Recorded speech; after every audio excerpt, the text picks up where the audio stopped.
Gran reinicio. ¿Fin del proyecto o suspensión temporal? Esto es Realpolitik Room. Bienvenidos.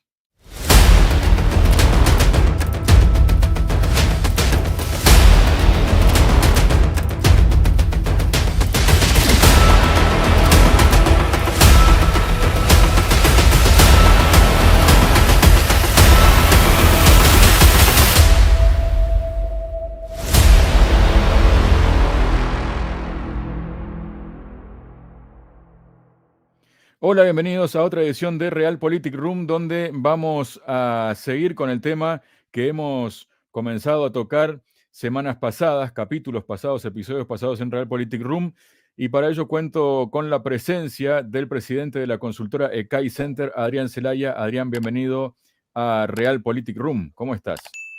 Hola Javier, pues estupendamente, como siempre, pues encantado de colaborar contigo. Y con Muchísimas Realpolitik. gracias. Muchísimas gracias, Adrián. Y bueno, hablábamos de ese trabajo, ¿no?, que ha hecho la consultora ECAI Center acerca precisamente del gran reinicio del neoliberalismo al corporativismo y los últimos sucesos que se desataron, no los últimos, pero los sucesos que se han desatado en los últimos meses o en el último año, digamos que han interferido por ahí en las intenciones que ha habido desde el Foro Económico Mundial, por ejemplo, o la Agenda 2030, que tienen sus puntos de contacto, Adrián.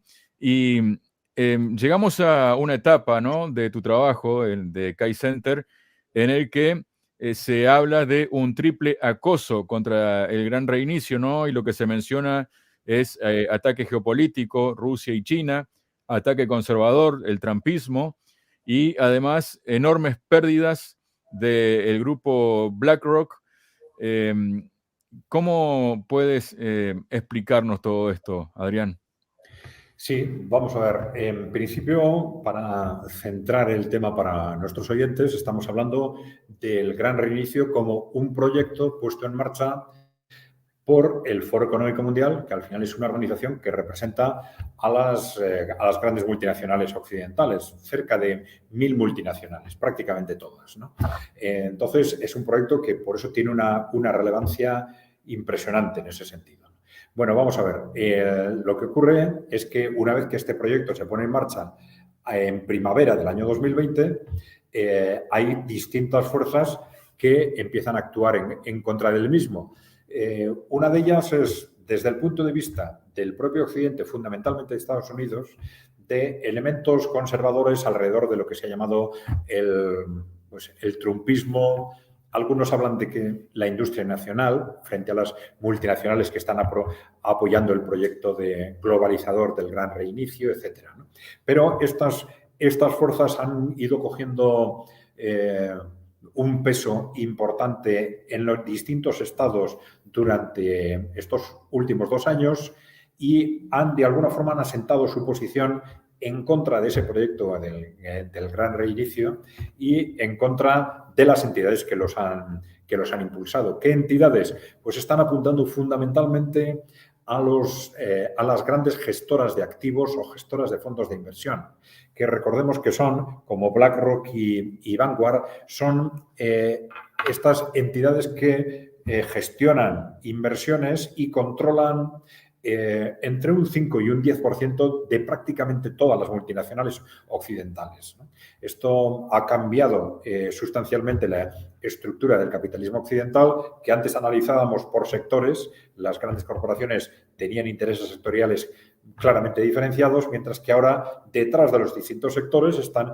estos grandes gestores de fondos de inversión con esas participaciones minoritarias pero con gran influencia y que de los son fundamentalmente estadounidenses, y los dos mayores son BlackRock y Vanguard. Pues estas no solo organizaciones, sino instituciones políticas estadounidenses han estado haciendo investigaciones y tomando decisiones apuntando hacia BlackRock y Vanguard con respecto a su apoyo al proyecto de Gran Reinicio y relacionado con el proyecto de desarrollo sostenible, ¿no? Que recordemos que era, digamos, de alguna forma el paraguas a través del cual se se protege desde el punto de vista de imagen este proyecto de las grandes multinacionales, relacionándolo también o utilizando la Agenda 2030 de las Naciones Unidas, ¿no? Bueno, el ataque desde el punto de vista de este movimiento conservador en Estados Unidos, desde el trumpismo conservador, se ha basado en que BlackRock y Vanguard no estaban utilizando para sus inversiones argumentos técnicos, o no solo argumentos técnicos, sino que estaban utilizando argumentos, vamos a decir, político-ideológicos. Y en concreto que estaban impulsando el que las multinacionales, ya no en función de sus resultados, sino en función de razones ideológicas, apoyasen este proyecto del gran reinicio dentro de ese paraguas de la sostenibilidad, etcétera. Bueno, esto ha supuesto una presión muy importante sobre BlackRock y Vanguard, que además han tenido, por otras razones, han tenido como consecuencia de la evolución de la bolsa y de los mercados financieros este año, han tenido pérdidas financieras muy, muy importantes, ¿no? Es decir, esto ha generado que tengan estas entidades una presión exterior e interior muy importante. Y esto se ha añadido que a partir del estallido bélico en Ucrania, el mundo ha cambiado. El mundo ha cambiado de forma radical.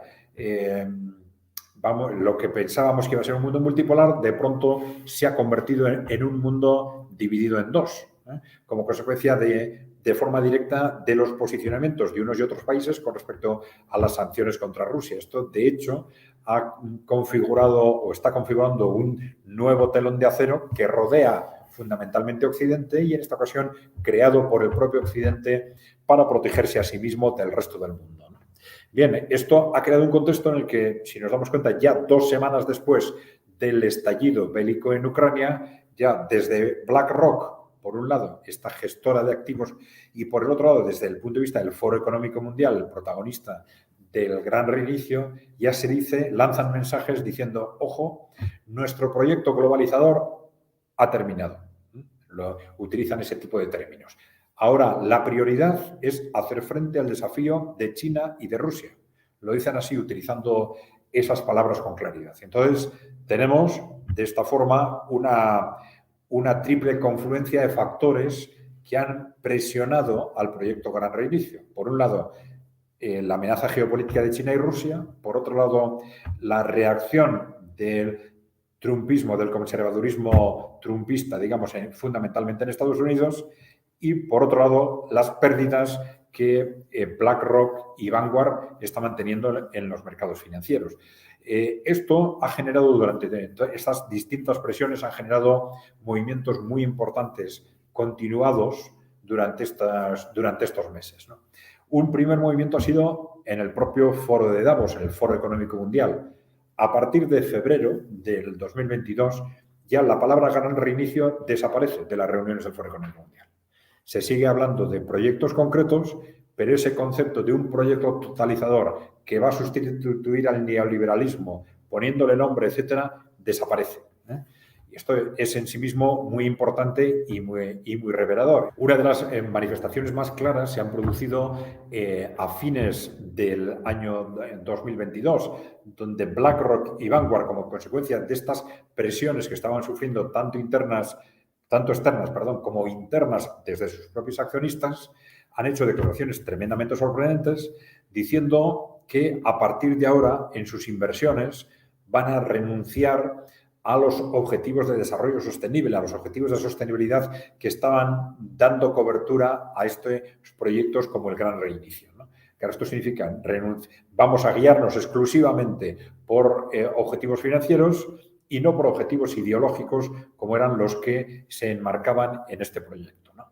Claro, esto es tremendamente importante. Vamos ahora a ver realmente qué es lo que sucede. Si nos enfrentamos a una cuestión temporal, es decir, a una retirada temporal de este proyecto totalizador de un nuevo modelo económico, etcétera, o ante una mera retirada temporal, coyuntural, táctica por parte de las grandes corporaciones, ¿no? En principio es un movimiento racional e inteligente por su parte, ¿no? En el que pueden haber pensado probablemente que tienen demasiados frentes abiertos y que ahora una vez que han dicho que la prioridad a partir de febrero del año pasado su prioridad es el enfrentamiento con China y con Rusia, al mismo tiempo vamos a ver si no se nos abre otro frente interno con nuestra población o con esos sectores conservadores de Estados Unidos, por ejemplo. Adrián, has hablado de un mundo partido en dos. ¿Cuál de estos dos mundos que mencionas, Adrián, no? Que por un lado sabemos bien están allí Estados Unidos y Unión Europea, más aliados como Japón, Corea del Sur, Australia, Nueva Zelanda, y el resto del mundo, ¿no? ¿Cuál de estos dos pesa más y por qué? Bueno, lo primero que hay que decir es que estos dos mundos todavía no están del todo definidos. Evidentemente, lo que se ha desatado con esa división es una lucha casi, hay muchos que están diciendo que de hecho ya estamos en una guerra mundial y es posible que se pueda interpretar así, ¿no? Pero se ha desatado una lucha, vamos a decir, sin cuartel, sobre todo con respecto a esos países que están indecisos o que pueden decantarse hacia uno u otro de los dos bandos, ¿no? Lo que sí está claro es que, primero, a partir de la decisión de poner en marcha las sanciones contra Rusia y las posiciones al respecto de los distintos países, la gran sorpresa inicial de los primeros meses ha sido que muchos más países de los esperados, sobre todo en el ámbito de los países en desarrollo, se estaban decantando a favor del bloque de los países emergentes. Ha habido toda una corriente de países que o han solicitado formalmente su adhesión a los BRICS o han manifestado su voluntad de solicitar esa adhesión a los BRICS o a la organización de Shanghái, que agrupa también a los países emergentes, o en la práctica se han ido alineando crecientemente con ese bloque emergente liderado por China y por Rusia, ¿no? Esa ha sido la gran sorpresa, pero bueno, con matices, porque ahora vemos, por ejemplo, cómo hay una guerra desatada en la que está avanzando posiciones claramente, por ejemplo, en África, el bloque emergente, mientras que en Latinoamérica da la sensación de que hay un cierto reflujo por parte de Estados Unidos intentando recuperar posiciones perdidas en los últimos años, ¿no? Con lo cual, bueno, son todavía situaciones inestables, pero sí podemos dar algunas pinceladas a la hora de definir el posicionamiento de cada uno de los dos bloques, ¿no? Con respecto al bloque occidental, sí tenemos que decir, y esto sí es algo preocupante para nosotros, es que, claro, en el momento, si ese telón de acero que se está estableciendo se confirma y se lleva a término, nos encontramos con un entorno, por un lado, sobreindustrializado. Es decir, estamos hablando de Estados Unidos, de Europa, de Japón, son todos ellos países sobreindustrializados que no van a tener a quién vender sus productos si ese telón de acero se confirma, ¿no? Por eso también, en parte, Adrián, si me permites, es esta desindustrialización que ha de algún modo programado Estados Unidos de Europa y sobre todo de Alemania, ¿no? Esa es una de las hipótesis, claro, suena muy fuerte, ¿no? La verdad es que suena muy fuerte y estas cosas pues siempre hay que tratarlas hasta tener total seguridad de cuáles han sido las razones. A la hora de valorar las intenciones, pues hay que tratarlos con una cierta prudencia, pero es cierto que de esto se está hablando mucho en concreto en Alemania, ¿no? De que efectivamente es muy posible que a raíz de esta división del mundo en dos, la interpretación que se sigue haciendo es que ese mundo occidental por sí solo es insostenible en los niveles de industrialización actuales. Luego para que esto sea sostenible, hay que proceder a una desindustrialización al menos parcial de Europa y sobre todo de Alemania. Y como la verdad es que los pasos que se están dando este año apuntan de forma continuada en esa dirección, pues el que se alimente una sospecha de que esto es algo intencionado, pues no es nada extraño, desde luego. Entonces tenemos ese factor de debilidad. Un segundo factor de debilidad es la dependencia del bloque occidental con respecto a materias primas y fuentes energéticas de otros países. Y evidentemente, claro, el tercero, pero ya es un factor continuado del tiempo, es el sobreendeudamiento de estos países, ¿no? El que han estado asentados ya hasta ahora en un modelo económico en el que se mantenían solo gracias a un constante incremento del endeudamiento. Bueno, ahora van a tener todos estos problemas acumulados. Para responder a todos estos problemas, las élites corporativas están planteando un salto hacia un nuevo modelo de capitalismo, hacia un corporativismo, vamos a decir, ahora dicen que este modelo lo dejan en el cajón, al menos temporalmente. Vamos a ver qué estrategias se diseñan en el propio Occidente para hacer frente a corto plazo a este modelo, porque teniendo en cuenta el contexto general, parece claro que su prioridad es la prioridad geoestratégica, geopolítica, de neutralizar a China y Rusia bélicamente, de ser posible, y resolver, digamos, estos retos económicos a muy corto plazo, independientemente de que el modelo de futuro que diseñen sea uno u otro. Adrián, y si seguimos mirando justamente, ¿no? Tu trabajo nos encontramos con esto, ¿no? Que de algún modo has ido mencionándolo, pero que aquí lo presentamos más visualmente, ¿no? China y Rusia como líderes de una revolución global anticorporativa, China líder del frente económico y Rusia líder del frente militar y político. ¿Esto cómo se puede desarrollar? Sí, digamos, es una interpretación, yo creo que se está asentando cada vez más claramente, yo diría en general en el mundo, ¿no? En el mundo occidental, en el mundo emergente, en el ámbito académico en general, ¿no? Vamos a ver, esto no era tan claro, vamos a decir, hace 20 años. Ya a fines de los años 90 y antes de disponer de una fotografía como esta tan clara, ya desde Estados Unidos, también Gran Bretaña, los think tanks relacionados con el Pentágono, con el gobierno, apuntaban a que China y Rusia eran sus grandes retos para el siglo XXI, ya que el primer objetivo para asegurar que Estados Unidos seguía controlando el mundo en el siglo XXI era neutralizar a China y Rusia, ¿no? Ya entonces lo hicieron así y diseñaron toda una serie de actuaciones, sobre todo contra el mundo musulmán, etcétera, para en última instancia apuntar a China y Rusia. Por lo tanto, ya desde entonces vienen esas estrategias. Pero durante estas 2 décadas nos hemos encontrado con 2 procesos, tanto en Rusia como en China, que han dado un cariz especial a esa oposición entre China y Rusia por un lado y Occidente por el otro, ¿no? Por un lado, en Rusia, lo que se llamó, digamos, la revolución Putin, que no era solo Putin, evidentemente, ¿no?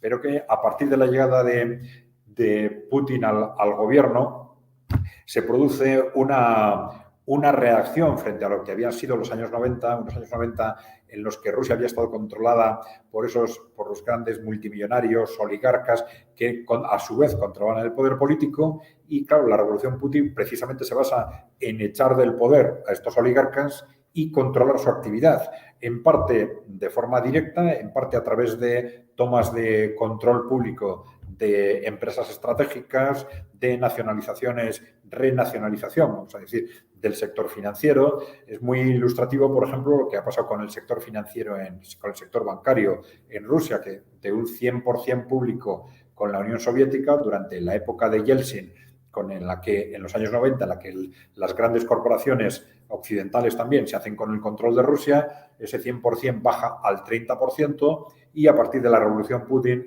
empieza a subir hasta ahora está alrededor de un 70-75% de control público del sector bancario, algo que es esencial en el control de la economía, pero que nos revela también el carácter, vamos a decir, anticorporativo de lo que han sido los movimientos que se han producido en Rusia en los últimos 20 años. Entonces, nos encontramos con una Rusia que ha hecho frente a las grandes corporaciones occidentales, por un lado, quitando del poder dentro de Rusia a las grandes corporaciones y, por otro lado, en el ámbito geopolítico, destruyendo la estrategia de Estados Unidos en Oriente Medio a raíz de la intervención en Siria, fundamentalmente. Luego esto han seguido las intervenciones en otros países, como en África fundamentalmente, la que todavía ahora se está echando a las potencias neocoloniales occidentales, a Francia en particular, de distintos países de África, con lo cual el posicionamiento anticorporativo de Rusia ha sido cada vez más claro durante estos 20 años. Pero es que en China, partiendo de otros posicionamientos, ha sucedido algo similar. Hay que recordar que China, aun estando controlada por el Partido Comunista, el desarrollo de los últimos 40 años se ha asentado en buena parte, por un lado, en una muy buena gestión interna, claro, pero también en un acuerdo estratégico con las grandes corporaciones occidentales a partir de los principios de los años 70. Recordemos que estamos hablando del inicio del neoliberalismo en Occidente, unas grandes corporaciones que necesitan beneficios a toda costa y se llega a un acuerdo, acordémonos de las visitas a China de Kissinger y de Nixon, ¿no? A partir de ese momento se establece un marco en el cual las multinacionales apuestan por invertir masivamente en China y China, gracias a esto, apalanca una industrialización acelerada y las multinacionales consiguen nuevos mercados y mano de obra barata. Esto ha sido muy bueno para las multinacionales, muy malo para Estados Unidos y para Europa porque ha desindustrializado masivamente nuestras economías y, ya digo, muy bueno para China, por supuesto, ¿no? Pero esta simbiosis entre Partido Comunista Chino y grandes corporaciones se empieza a romper, cuestionar a partir del año 2012 con la llegada de Xi Jinping al poder. Y entonces se abre de forma progresiva una lucha entre, vamos a decir, el grupo de partidarios de Xi Jinping, partidarios de restringir el poder y controlar el poder de las corporaciones en China, tanto las chinas como las extranjeras, y digamos, los grupos más cercanos a los anteriores líderes que eran partidarios de mantener ese tipo de relaciones estructurales. El grupo de Xi Jinping va cogiendo progresivamente cada vez más poder, las corporaciones occidentales son cada vez más controladas y más enfrentadas tanto dentro de China como en el exterior. Xi Jinping este año ya ha revalidado clarísimamente de forma definitiva su hegemonía dentro de esa lucha de poderes, con lo cual recordemos que algunos titulares de prensa del año pasado en los que, por un lado, creo que era el propio George Soros, hizo unas declaraciones con unos titulares en los que decía que nuestro enemigo no es China, sino la China de Xi Jinping, ¿no? Y esto quiere decir mucho, ¿no? Pero, en definitiva, de forma progresiva, China y Rusia no solo se han convertido en la cabecera, digamos, antioccidental, del frente antioccidental de los países emergentes y de los países en desarrollo, sino de una cabecera, vamos a decir, de un enfrentamiento anticorporativo, ¿eh? Con un modelo de sociedad diferente en el que las corporaciones, en lugar de mandar sobre la sociedad, pues tienen una capacidad de actuación y un poder restringido. Adrián, muchísimas gracias por tu presencia hoy en Realpolitik Room y si te parece, ya te comprometo para hablar en nuestra próxima edición sobre algo que también está en tu trabajo, ¿no? Y que de algún modo lo concluye, lo culmina, ¿no? Y que habla sobre posibles escenarios de conflicto geopolítico. Así que nuevamente te agradezco tu presencia hoy en el canal, Adrián. Estupendo, Javier. Pues quedamos cuando quieras. Ya sabes que yo estoy encantado de colaborar contigo.